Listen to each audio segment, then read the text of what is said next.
My name is Iseult McCormack. I am an abstract artist and I mostly work with mixed media. My dad was an architect and so there was always paper in my house when I was a kid, so that's all I was ever going to do was art, ever. And so I used to just spend my life drawing, and then I went to art college and it wasn't quite what I thought it was going to be. And then I left and life, and I went back when my kids were little. Yeah, it was just as long as I can remember, I was always painting and drawing and creating things. I did all sorts of things over the years, including rearing a family and getting a bit lost in life for a while. And I suppose about 4 years ago I picked up the paintbrush again and started my art, and started feeding my soul, and basically then COVID and so I had all that time to think about what I wanted to do and to change my life, and so it was a perfect opportunity. And then did a start your own business course because I thought that's what I'm going to do, and I'm going to make scarves and print things and blah blah blah. And then this opportunity to work down in Signal came along and I took it, and here I am, a week before my first solo exhibition. I never really allowed myself to come through my paintings. I was always trying to do something for other people, or thinking if I do this they'll like that, and people like flowers and people like landscapes and blah blah blah. And then really only in the last 4 years I really found my own true, I think, voice when it comes to my art, and I just started not really caring, if that's the right word, what other people think, because I know it resonates with people somehow. Visions that I have or the way I apply it resonates with some people, but people just get it, and I love that people get it. I suppose life inspires me, to be fair. I think that yeah, I mean, everything inspires me. People inspire me, patterns inspire me. Go along the road taking photos of the most random things in the world, people be walking by and going, what are you taking a picture of the crack in the pavement for? But yeah, because there's something beautiful there, so yeah, I think that everything that I absorb around me inspires me.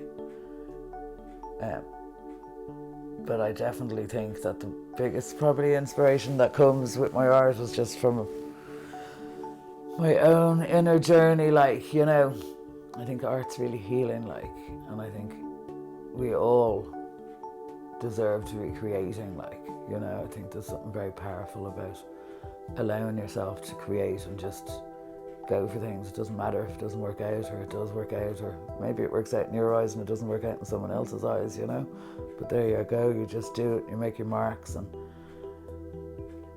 the world is different just because you've created that. The energy has changed, no matter what happens after that moment, when you make them, nobody else in the whole entire world can make the exact same marks you do.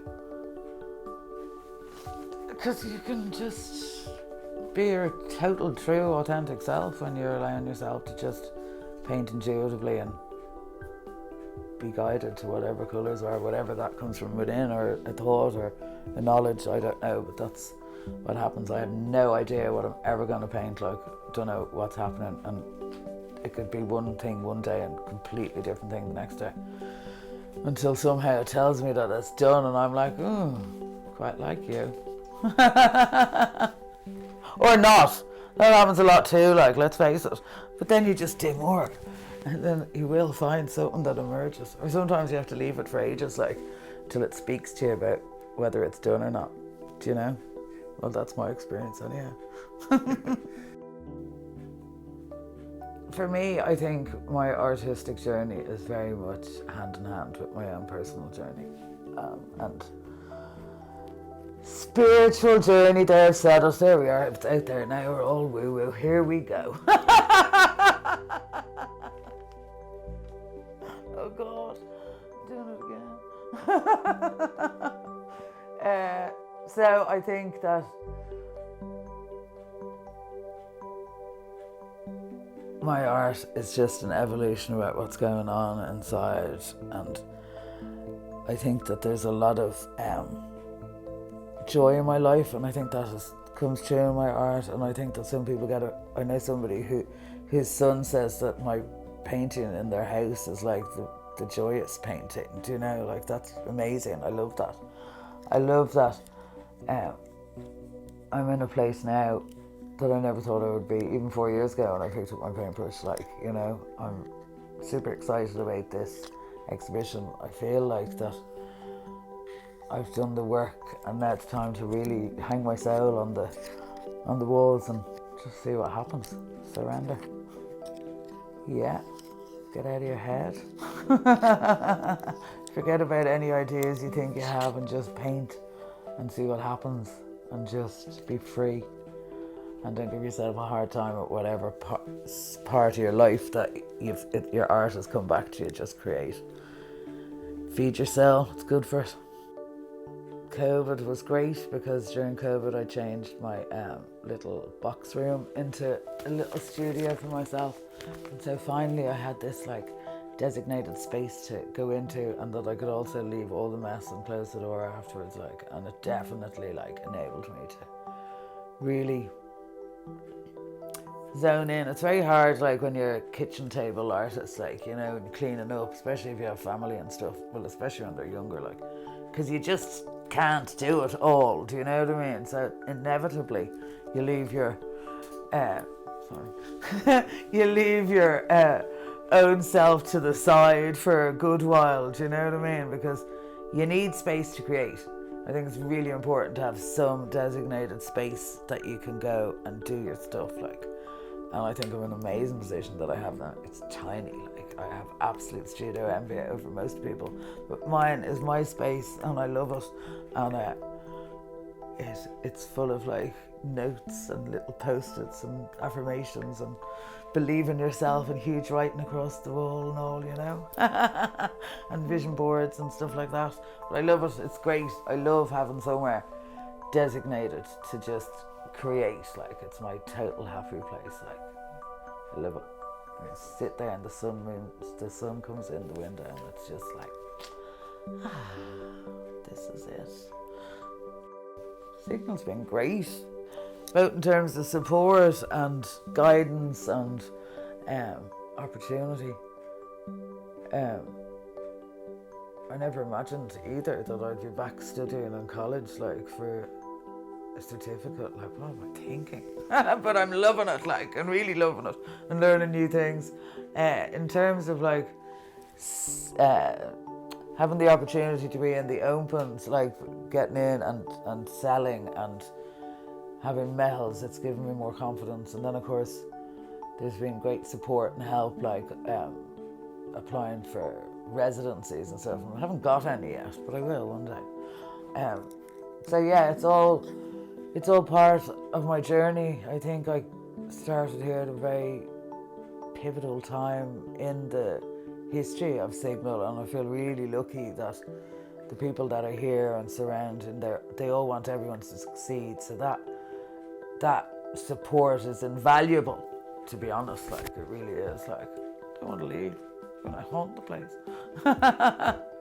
So, my first solo exhibition is coming up in the Signal Arts Centre on the 18th of September to the 1st of October.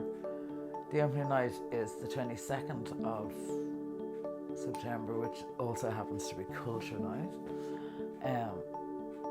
My exhibition is called When I Close My Eyes.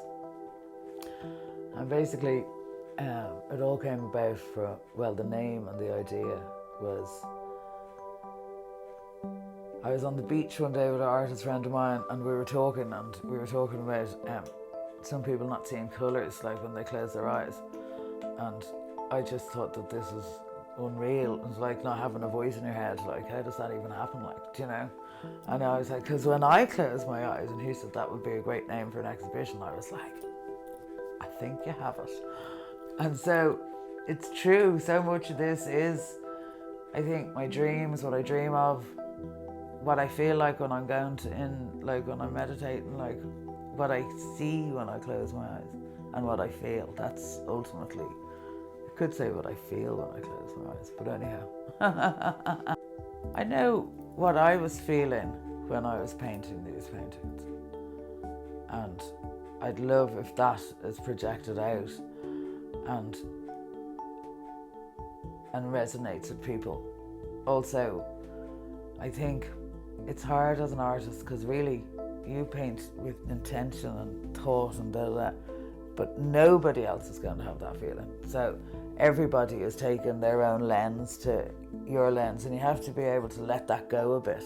So you can have your thoughts about it and your intention behind it, but really nobody else will feel or see that. So that's kind of exciting too. I like that. I like that other people see things. And people see things, because my stuff is so abstract too, people see things that I've never even noticed, you know. Like, oh look, there's a little person there, and I'm like, didn't see him, you know. It's true. Yeah, there's one that's definitely my favourite. It's not here. I didn't take it down because this is like a sneak preview, isn't it? But yeah, every so often we're lucky enough to paint something that comes out, you know, and you're like, that's the one I love. Yeah. But in fairness, I'm very proud of this whole series.